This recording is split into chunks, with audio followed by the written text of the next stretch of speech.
এর মধ্যে তাদের মেম্বারশিপ বাতিল হতে পারে সুপ্রিম কোর্টের, এমনকি বার কাউন্সিলের সনদ বাতিল হতে পারে। গতকাল সুপ্রিম কোর্টের একটা বেঞ্চে আদালত চলাকালীন সময়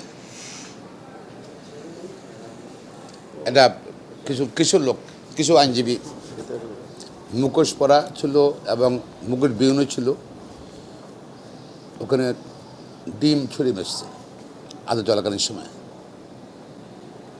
এগুলো নিয়ে সুপ্রিম কোর্ট এবং সারা দেশের কোর্ট কাচারি এবং আইনজীবীদের নিরাপত্তা নিয়ে, বিচারকদের নিরাপত্তা নিয়ে আমরা আলাপ করতে গিয়েছিলাম। প্রায় আমাদের 45 মিনিট আলোচনা হয়েছে। সেখানে মাননীয় প্রধান বিচারপতি এবং আপিল ডিভিশনের সকল মাননীয় বিচারপতিরা ছিলেন।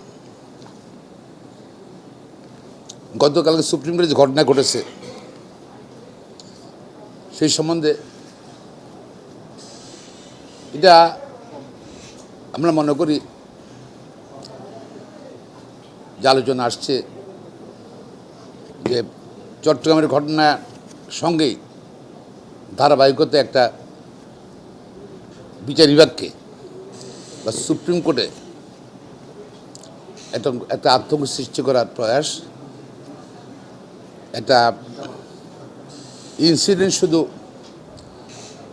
সুপ্রিম কোর্ট নয়, বাংলাদেশের বিচার ব্যবস্থার প্রতি কিন্তু আমি মনে করি একটা হুমকি। মাননীয় প্রধান বিচারপতি তার উদ্বেগের কথা জানিয়েছেন, আপিল ডিভিশনের মাননীয় বিচারপতি উদ্বেগের কথা জানিয়েছেন। এখন এই ব্যাপারে আলোচনায় যে আসছে সেখানে সিসিটিভি ছিল, কারা মুখোশ পরা ছিল, যেহেতু পরিচিত লোক হলে মুখোশ পরে থাকলে হচ্ছে তাকে চিনে যাবে। এখন অনেকে মুখোশ খুলে ফেলছেন, সেটা বেসিসে অবশ্যই এটা কঠিনভাবে দেখা হবে, তাদের বিরুদ্ধে ব্যবস্থা গ্রহণ করবে।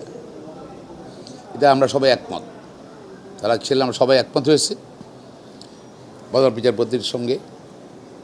এই জন্য আমরা একটা তদন্ত কমিটি করব এবং তদন্ত কমিটি তো আরও কোর্টে আরও লয়ার ছিল, পাশাপাশি সিসিটিভির ফুটেজও আছে, সেটার উপরে খুব তাড়াতাড়ি রিপোর্ট দেবে। রিপোর্টের বেসিসে সেই সকল আইনজীবী যারা এই ঘটনায় জড়িত তাদের বিরুদ্ধে ব্যবস্থা নেওয়া হবে।